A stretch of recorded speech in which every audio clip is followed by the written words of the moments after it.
안녕하세요. 사랑하는 성도님, 은혜의 주님이 우리와 함께 하십니다. 우리와 함께 하시는 주님을 찬양합니다. 기도합시다. 하나님 감사합니다. 오늘도 저희들에게 새날을 주시고 또 새로운 마음으로 하나님 말씀 앞에 서게 하여 주시니 감사합니다. 오늘도 주시는 말씀을 기대합니다. 성령님께서 감동하여 주셔서 깨닫게 하시고 또 깨달은 말씀대로 살아갈 용기와 또 믿음을 더하여 주시옵소서. 저희들의 삶이 혼란한 이 시대 속에서 말씀으로 진리의 길을 찾으며 또 하나님의 선하신 인도하심을 받으며 승리의 길로 담대히 나아갈 수 있도록 오늘도 역사하여 주시옵소서. 예수님 이름으로 기도합니다. 아멘. 오늘 말씀은 사무엘상 6장 1절에서 7장 2절까지입니다. 좀 긴 내용인데요. 오늘 말씀은 제가 1절부터 곧장 묵상을 나누도록 하겠습니다. 자, 이제 어제 우리가 보았던 말씀은 이제 하나님의 궤를, 여호와의 법궤를 블레셋 사람들이 탈취하여 갔죠. 그런데 그 궤가 가는 곳마다 아주 악한 독종이 일어나고 질병이 일어나고 하나님께서 그들을 괴롭히십니다. 이렇게 7개월이 지납니다. 그래서 1절에 보니까 여호와의 궤가 블레셋 사람들이 지방에 있은 지 7달이라. 7달 동안 이 블레셋 사람들이 아주 고통을 당하는 것입니다. 아스도세에도 있었고 가드에도 있었고 에그론까지 이 궤를 옮겼지만 이 재앙이 계속되고 있습니다. 그렇게 되자 2절에 보니까 블레셋 사람들이 제사장들과 복술자들을 불러서 우리가 이 여호와의 궤를 어떻게 하면 좋을까, 어떻게 있던 곳으로 돌려보낼까 하고 물어봅니다. 결국 그들이 내린 결론은 이 궤를 원래 있던 곳으로 돌려보내야 하겠다. 그런데 어떻게 돌려보내야 할지 지금 이제 그들에게 이게 이제 문제가 되었습니다. 그들이 돌려보낼 때 원래대로 있던 곳으로 보낼 그 장소로 또 거룩한 곳 실로로 보내든지 해야 되겠지만 그들은 이것을 단지 이 법궤를 이스라엘의 경계, 이스라엘 땅으로만 일단 보내면 되겠다라고 생각한 겁니다. 자기들의 그 국경 안에 있는 것이 이렇게 재난을 가져왔다고 생각했기 때문이죠. 자, 그러자 이 제사장들과 복술자들, 블레셋의 제사장들과 복술자들이 말하죠. 이스라엘 신의 궤를 보내려거든 거저 보내지 말라. 그냥 보내서는 안 되고 속건제를 드려야 할지니라. 그러면 병도 낫고 그의 손을 너희에게서 옮기지 아니하는 이유도 알리라. 속건제를 드려야 병도 낫고 그 다음에 왜 하나님이 그 신이 계속해서 그들을 괴롭히는지 그 손이 떠나지 않는지 알게 될 거다. 자, 속건제라고 되어 있는데요. 이 속건제는 우리가 이미 레위기에서도 출애굽기 볼 때 이미 이 속건제에 관해서 우리가 공부하고 또 생각해 본 적이 있어요. 자, 속건제는 하나님께 죄 사함을 위해서 또 누군가에게 해를 끼쳤을 때 그것에 대해 하나님 앞에 드리는 제사입니다. 그래서 속건제에는 용서함, 하심, 또 죄를 사해 주심에 대한 그러한 하나님의 은혜를 신뢰하고 기대하면서 드리는 그러한 제사였죠. 자, 그러므로 블레셋 사람들은 아마도 우리가 이 궤를 우리 진영으로 가져온 것이 하나님께 그들에게는 이스라엘의 신에게 이게 우리가 잘못한 것이다. 또 이스라엘에서 이렇게 뺏어온 것이 이스라엘에 행한 것, 또 이것이 이스라엘 신에 대한 존귀함을 침해한 것이다. 그래서 이것에 대한 속건제를 드려야 하겠다라고 생각했던 것이죠. 자, 그렇다면 우리가 어떻게 무엇으로 속건제를 드려야 할까라고 묻습니다. 그러자 그들이 말하죠. 블레셋 사람의 방백의 수요대로. 방백이라고 하는 것은 이제 블레셋의 오늘 본문에는 이제 다섯 개의 그 방백들이 어떤 그 주요한 성읍을 중심으로 한 그러한 작은 나라들이 이제 언급되고 있어요. 그래서 이 5 방백의 수요대로 금 독종을 5개, 금으로 독종 5개를 만들고 또 금으로 쥐 5개를 만들어서 그 재앙을 면해야 한다라고 얘기해 줍니다. 자, 이렇게 보면 그들은 이제 하나님께 속건제를 드려야 한다라는 말은 했지만, 구약에 나온 그 제사법처럼 동물을 잡아서 드리는 제사가 아니라 그들 나름대로의 자기들의 생각과 미신에 따라서 그렇게 한 거죠. 그래서 금으로 만든 독종 5개, 금으로 만든 쥐 5개를 속건 제물로 드리는 셈으로 이렇게 이야기합니다. 독종은 이미 하나님께서 그들에게 벌을 내리신 것이었어요. 그래서 어제 5장 6절에 보니까 여호와의 손이 아스돗 사람에게 엄중히 닿아서 독한 종기의 재앙으로 그들을 내리셨어요. 그래서 어떤 모양인지 모르지만 그러한 그 독종, 종기를 의미하는 듯한, 또 이러한 그 전염병을 쥐들이 옮긴다고 생각했을 가능성이 큽니다. 그래서 금으로 만든 쥐를 5마리를 이렇게 속건 제물로 대신하여 드리자고 얘기를 한 것이죠.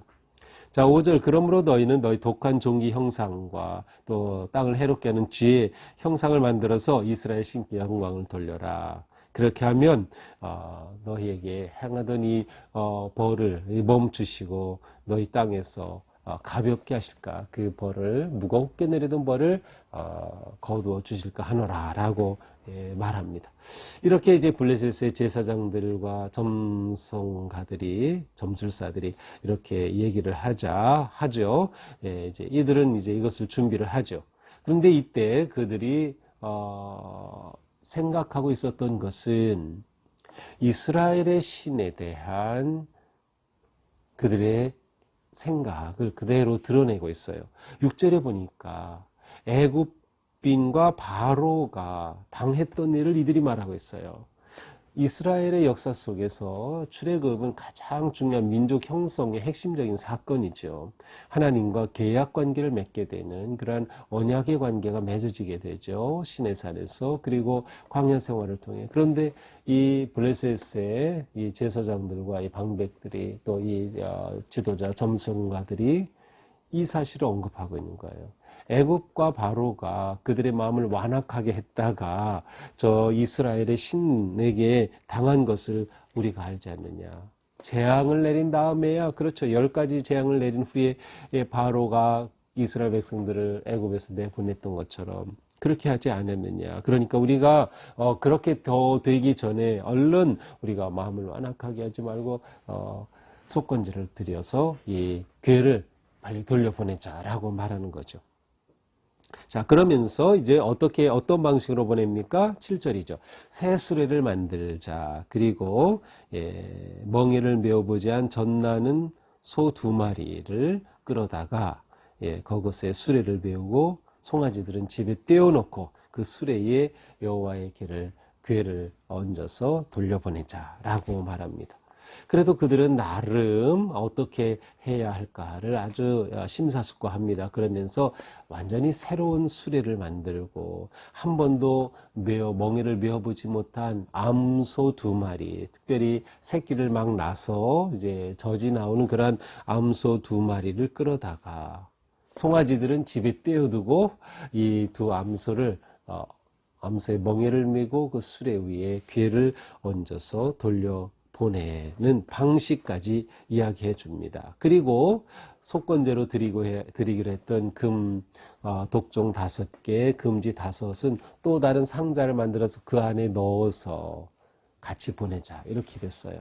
아마도 여호와의 궤가 온 것에 대해서 그들도 그와 비슷하게 나름 조그만 상자, 궤를 만들어서 그 안에다가 이렇게 금독종과 금치를 넣어서 보내는 것이 좋겠다라고 생각한 것 같습니다. 자, 이렇게 해서 그것을 이제 보내어 가게 하죠.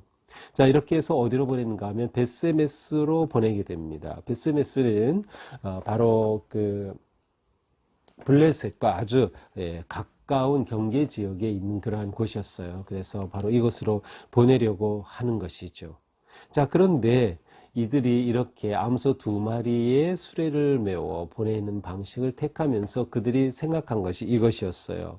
9절에 보니까 벳세메스로 이 괴가 이 수레가 곧장 가게 되면 이 큰 재앙을 우리에게 내린 것이 그 재앙은 우리에게 내린 것이요 그렇지 아니하면 이것이 우연이다. 그들은 그렇게 생각했어요. 다시 말하면 자 암소 2마리가 송아지를 떼어놓은 채로 한 번도 수레를 메어보지 못했는데 그곳에 수레를 메고 그 수레 위에 개를 실어서 그냥 사람이 끌고 가지 않고요.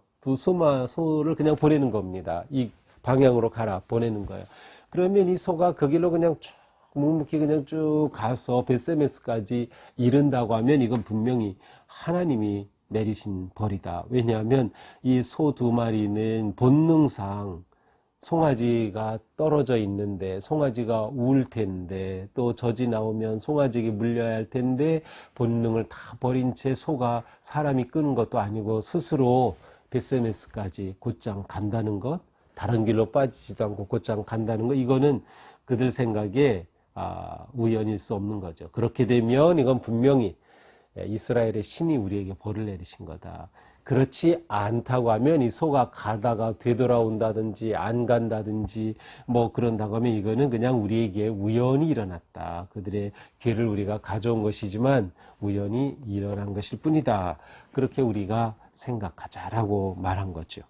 자, 이렇게 해서 이제 그들은 암소 2마리에 수레를 메우고 그 위에 궤를 얹고 여호와의 법궤를 얹고 또 금독종과 금지를 담은 상자를 얹어서 벳세메스로 보내게 됩니다. 자, 12절 이렇게 가는 암소가 어떻게 갈까요? 울면서 갑니다.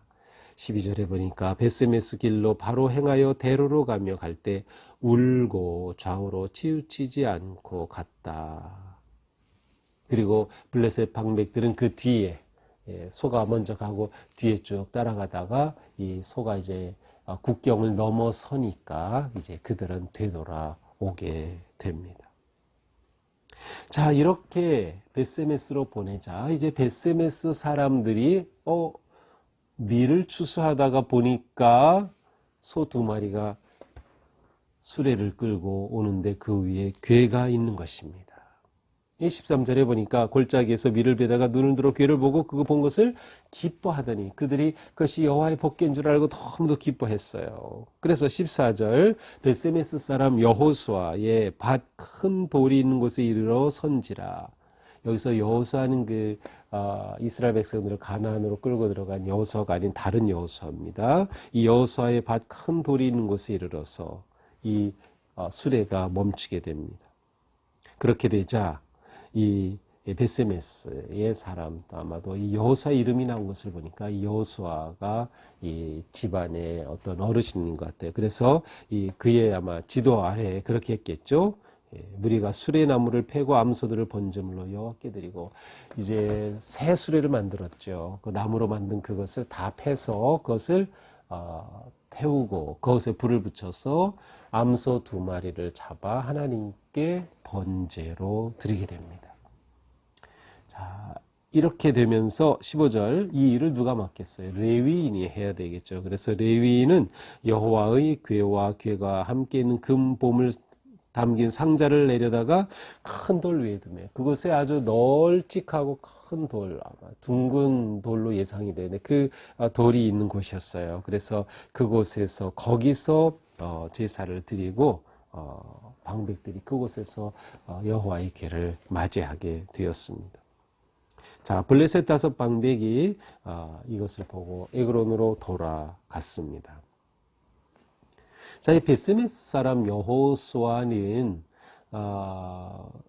사실 거리적으로 본다면 이스라엘의 그 신앙 중심지인 실로와 멀리 떨어져 적어도 80km 이상 떨어져 있는 곳이에요. 여호와의 궤와 떨어져 있는 곳인데 이렇게 궤를 어떻게 해야 할지 여호와의 궤를 기쁘게 맞아드리고 번제를 드리고 레위인을 통해서 이렇게 하는 이러한 것들을 할 줄 알았어요. 다시 말하면 하나님의 말씀을 기억하고 있었다는 겁니다. 그리고 하나님의 말씀대로 행할 줄 알았다고 하는 것이죠. 그러니까 이 여호수아가 가지고 있었던 그의 그 믿음은 굉장히 귀하다고 볼 수 있어요. 가까운 곳은 오히려 블레셋 지역입니다. 그렇다면 이방 신앙, 이방 풍속, 이방 미신에 빠져 있을 법한 그러한 여호수아였는데 그는 오히려 이렇게 여호와의 귀를 바르게 맞이하고 기쁨으로 번제를 드린 것을 보게 됩니다. 자, 또한 하나님께서는 어떠한 그 이스라엘 백성들의 무기 하나 사용하지 않으시고 블레셋에서 스스로 이렇게 이스라엘 땅으로 돌아오시는 겁니다. 하나님께서는 역시 스스로 일하고 계셔요. 하나님께서는 스스로 하나님의 권능으로 역사하고 계셔요. 비록 블레셋 사람들은 미신적이었고 그들의 방식으로 이렇게 했지만 하나님은 그것을 이용하셔서까지 이렇게 일하시는 것을 봅니다. 하나님은 이 온 세계 열방 나라의 풍속과 온갖 문화에도 불구하고 그것 위에 계셔서 그 모든 것들을 통해서도 일하실 수 있는 하나님임을 우리는 볼 수 있어요. 꼭 이스라엘에게 주신 그 규례와 법규대로 이스라엘 백성들은 그렇게 따라 행했지만 이방인들은 그 법을 받은 적도 없고 배운 적도 없어요. 하지만 그들의 문화와 그들의 방식을 통해서도 하나님은 이번의 경우는 이스라엘 진영으로 궤가 돌아오는 그 하나님의 뜻을 이루어 가심을 보게 됩니다. 하나님은 온 열방의 하나님이셔요. 모든 것들 위에 계신 하나님이심을 보여주고 있습니다. 자, 이렇게 이제 17절에 보니까 이스라엘에 이렇게 궤를 돌려보내면서 블레셋 사람들이 5개씩 금으로 쥐와 독종을 만들었다 그랬는데 17절에는 바로 그 5 방백들의 이름이 나옵니다. 아스돗, 가사, 아스글론, 가드, 에그론입니다. 자, 이러한 5 방백의 숫자대로 이렇게 만들었죠.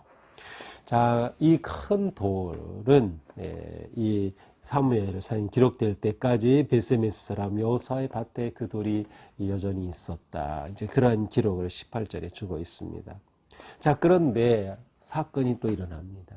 이 베세메스의 여호수아의 집에 이렇게 궤가 있는데 베세메스 사람들이 19절에 보니까 여호와의 궤를 들여다봤어요. 얼마나 궁금하겠어요. 그래서 그 궤를 이렇게 들여다본 겁니다. 그러자 하나님께서 그들을 치셨어요. 그래서 5만 70명이 그 자리에서 죽습니다.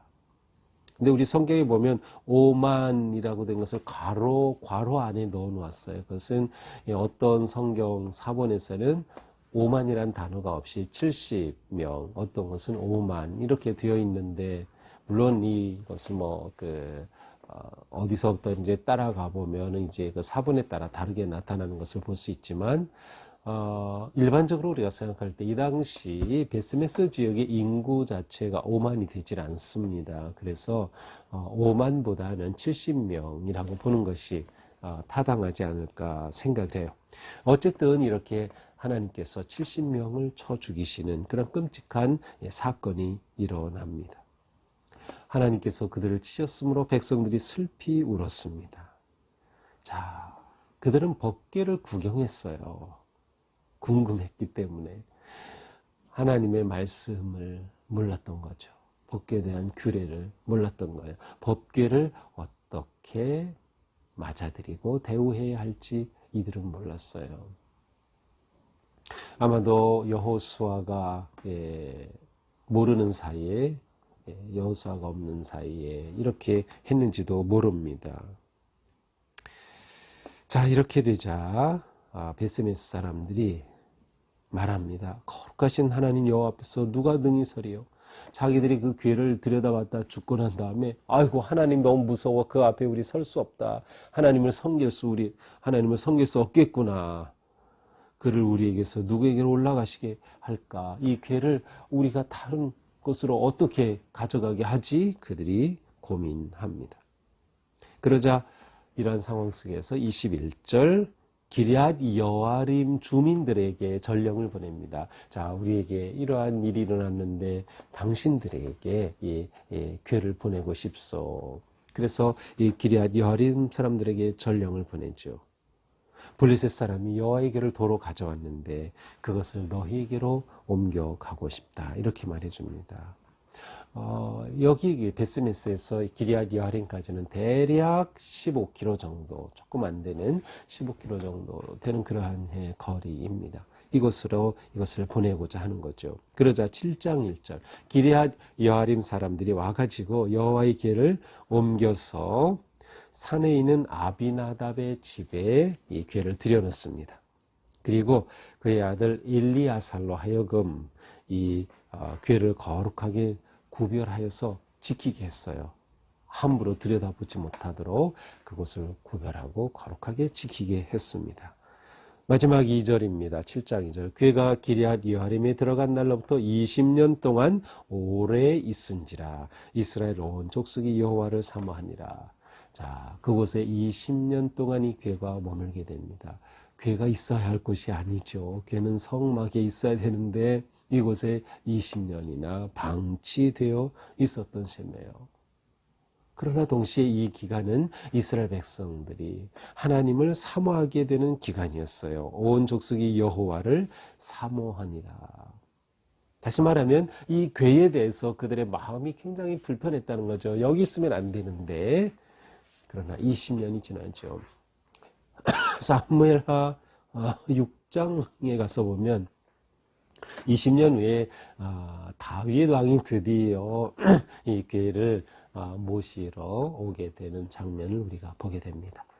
그때까지 20년의 기간이 흐르게 되는 것이죠. 자, 그 중간의 이야기가 그러니까 이제 7장 3절부터 쭉 사무엘상의 이야기가 이어집니다. 오랜 기간 이어지죠. 왜냐하면 이 사무엘의 사사로 인해서 사울 왕이 세워지고 그 후에 다윗이 왕이 되고 사울은 40년간 통치하니까 적어도 오랜 시간이 흐르는 것을 볼 수 있습니다. 자, 여기까지가 오늘의 말씀입니다. 자, 오늘 말씀을 쭉 보면서 몇 가지를 좀 생각하게 되는데요. 이스라엘 백성들은 그들이 누구인가, 그들의 정체성, 곧 애굽의 역사 속에서 하나님이 행하신 그 놀라운 기적과 은혜, 광야에서 또 가나안에서 행한 그 모든 것들을 잊어버렸어요. 사실 지금은 사사시대의 말기이면서 어떻게 보면 오늘 본문은 이제 사울 왕 시대와 이렇게 어느 정도 엮여 있어요. 왜냐하면 20년이라고 되어 있었기 때문에 이 시기 동안에 어느 정도 이렇게 역사가 얽혀 있는데 이 사사시대의 특징이 자기 소견에 옳은 대로 하고 하나님을 모르는 시대였어요. 하나님께서 행하신 그 놀라운 은혜와 역사를 잊어버리면 하나님의 은혜가 영광이 동시에 사라지는 거예요.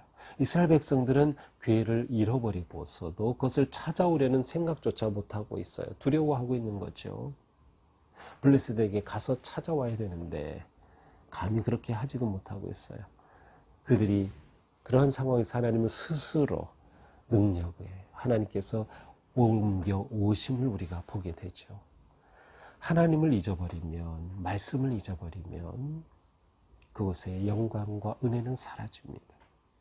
또한 말씀을 모르는 무지함으로 인해서 베스메스의 사람들이 70명이나 죽게 되는 그러한 끔찍한 사건도 일어났어요.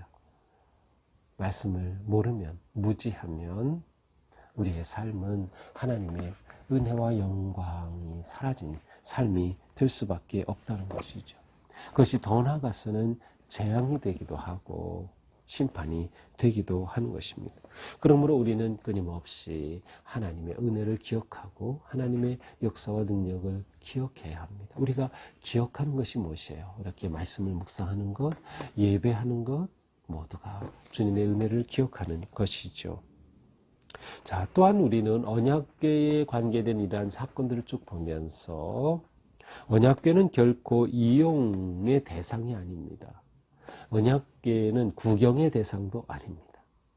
이스라엘 백성들은 언약궤만 있으면 승리할 줄 알았지만 엘리 제사장 사사이기도 한 이 엘리 때에 언약궤가 그들을 저절로 보호해 준 것이 아니에요.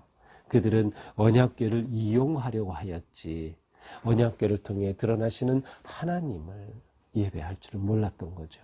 블레셋 사람들도 언약궤를 이용하려고만 하였지 진정으로 하나님을 경배하고 예배하는 데는 나가지 못하죠. 언약궤는 결코 이용의 대상이 아닙니다. 구경의 대상이 아니죠. 언약궤는 곧 무엇을 말합니까? 하나님의 거룩하신 임재의 상징이죠. 그래서 언약궤는 곧 하나님이라는 등식으로 우리는 볼 수 있어요. 언약궤가 안치된 성소는 하나님이 그곳에 영광스럽게 임재하시는 곳이기 때문이죠. 물론 우리가 언약궤를 미신적으로 생각해서는 안 되지만 언약궤와 하나님을 우리가 함께 생각할 수밖에 없는 거죠. 자, 그렇다면 우리는 하나님을 이용하려는 성도가 되어서는 안 됩니다. 하나님 앞에 우리는 언제나 순종하고 경배하고 경외하고 예배하는 그러한 성도가 되어야 하는 것이죠. 하나님을 결코 소홀히 여기면 안 됩니다. 결코 소홀히 여겨서는 안 됩니다. 하나님은 소홀히 여길 분이 절대로 아니에요. 우리의 마음에 하나님은 경외의 대상이고 섬김의 대상이고 그리고 온 마음을 다해 사랑해야 할 분이 바로 하나님이시죠. 그렇다면 우리는 하나님을 소홀히 하지 않기에 예배에 정성을 다해야 하는 거고요. 우리는 하나님을 소홀히 하지 않기에 일상 속에서 우리의 말과 행동과 모든 것들을 조심하고 순종의 삶을 살아야 되는 것입니다. 하나님을 소홀히 여길 수 없기에 우리는 우리에게 맡겨주신 직분을 귀하게 여겨야 되는 겁니다. 하나님을 소홀히 여길 수 없기에 우리는 예배의 자리를 소중히 여겨야 되는 거죠. 또한 하나님께 예배드리는 예배실도 거룩하게 깨끗하게 준비해야 하는 거죠. 우리의 마음의 반영이기 때문입니다. 하나님은 결코 소홀히 여기실 분이 아니다. 이미 우리가 보았지만 하나님을 우리가 귀하게 존중히 여길 때 하나님이 우리를 그렇게 귀하게 여겨주시죠. 우리가 하나님을 소홀히 여기지 않고 온전히 경외하고 하나님을 예배하고 섬길 때 하나님은 우리를 사랑하시고 우리에게 은혜와 복을 베풀어 주신다는 것을 우리는 보게 됩니다. 오늘 하루 삶이 하나님을 인정하는 삶, 하나님의 은혜 안에 머무는 삶, 그리고 하나님의 뜻을 구하며 기꺼이 하나님께 영광을 돌리는 거룩한 하루가 될 수 있기를 주님의 이름으로 축복합니다. 기도합시다. 주님 감사합니다. 우리가 살아가는 일상 속에서 하나님의 그 은혜와 사랑을 잊지 않도록 지켜주시옵소서.